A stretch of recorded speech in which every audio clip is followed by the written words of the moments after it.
operation. So the next important, very important topic for this process calculation is units and dimensions. So these are the basic definitions of units and dimensions. You can say length, time, mass, temperature are dimensions, and centimeter, meter, feet for length is called as units.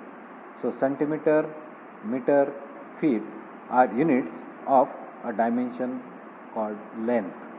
Okay, in this way time का units होगा, seconds, hours are the units for the dimension of time. In this way you can bifurcate the units and dimensions. Again we have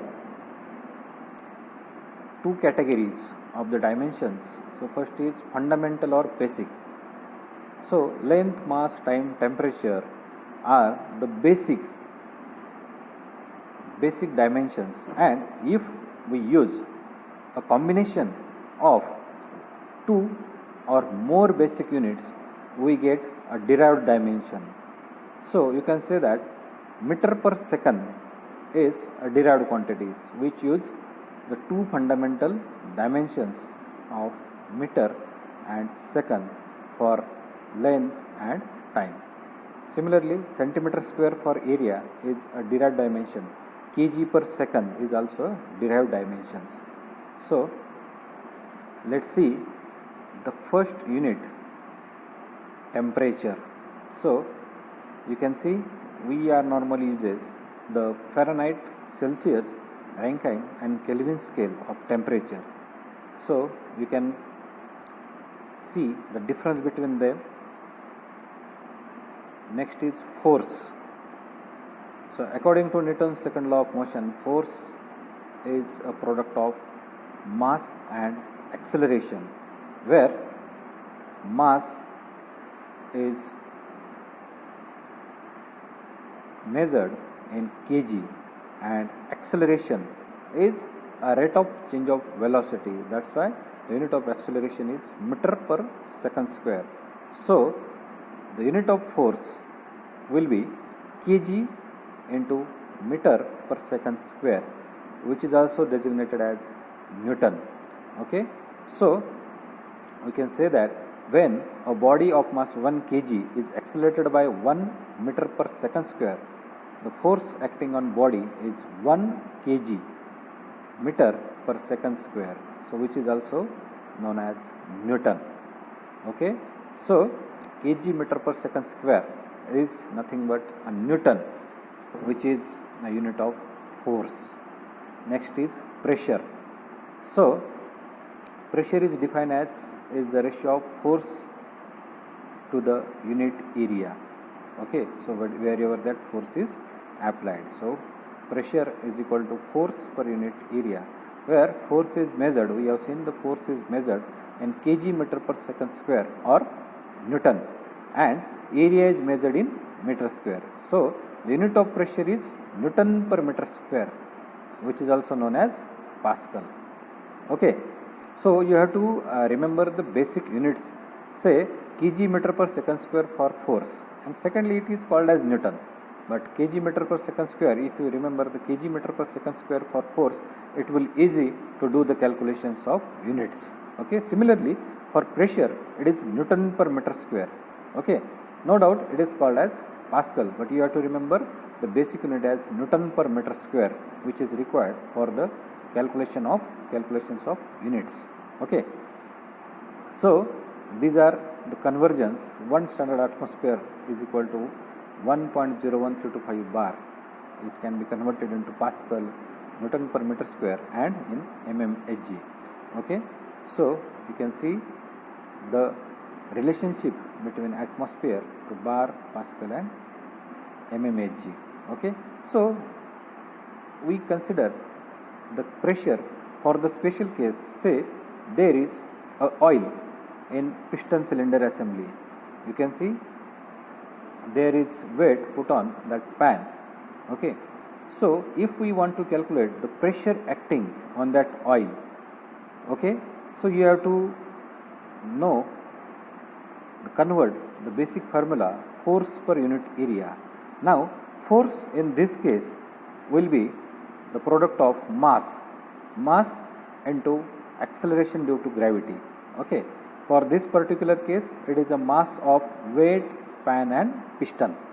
Okay, so mass of weight, pan and piston into g is local acceleration of gravity, okay, divided by area of that cylinder, okay, cross section area of that piston. Okay, so in this way we can use the formula of pressure for the special case of piston cylinder assembly. Now say the second case, okay, for U-tube manometer. If we want to find out pressure for the liquid displaced, we are having the height of that liquid displaced, and by using the formula of pressure is equal to force per unit area. So we know that density of that liquid is nothing but the ratio of mass upon volume. Okay, so mass will be ultimately equal to density into volume of the liquid displaced. So you can find out the mass of that liquid which is displaced as it is equal to the volume into density. And so volume, if we want to calculate the volume of liquid displaced, it will be area, cross section area of the cylinder into height will be the volume. So the formula for mass will be then density into volume as area into height. So A H rho will be the mass of the liquid that is displaced. Okay, so the pressure will be equal to force per unit area.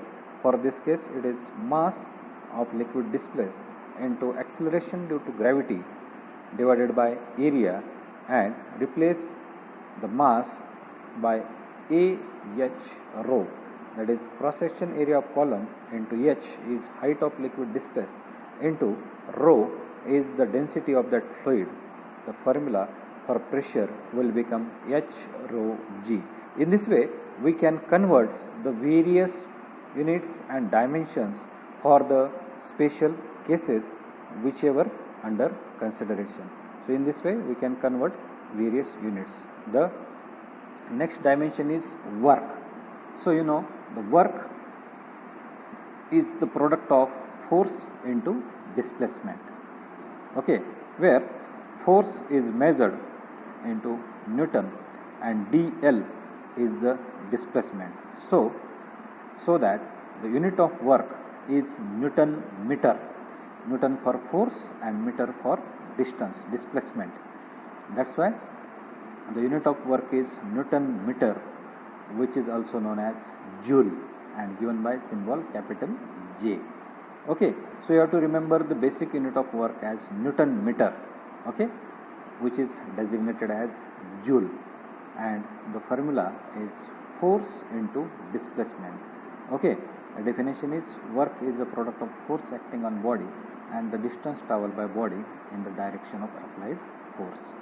Okay, so work is regarded as positive when the displacement in the same direction of applied force, and negative and there are a opposite direction. Okay, so next is heat. Okay, you can remember the conversion of heat as 1 calorie is equal to 4.1868 joule, and 1 BTU is equal to 1055.04 joule. Okay, next unit is power, which is known as defined as a time rate of doing work, or power is given by work done divided by time. As you know, the unit of work done is joule. So the unit of power is joule per second, which is also designated as watt. Okay, so in engineering calculation, so another unit we use for power as horsepower, which is the relationship between horsepower and watt, as 1 horsepower is equal to 745.7 watts. So these are the various units and dimensions we have to use for this process calculation, and this table gives the convergence of various units. So try to solve the basic example or basic relationship between force, work, power, heat, temperature. Try to solve some similar problem based on those units and dimensions, okay, by using this convergent units. And in next session we will solve some basic problem based on those units and dimensions. Then afterwards we will move to the part 2 of this first unit. Okay, thank you.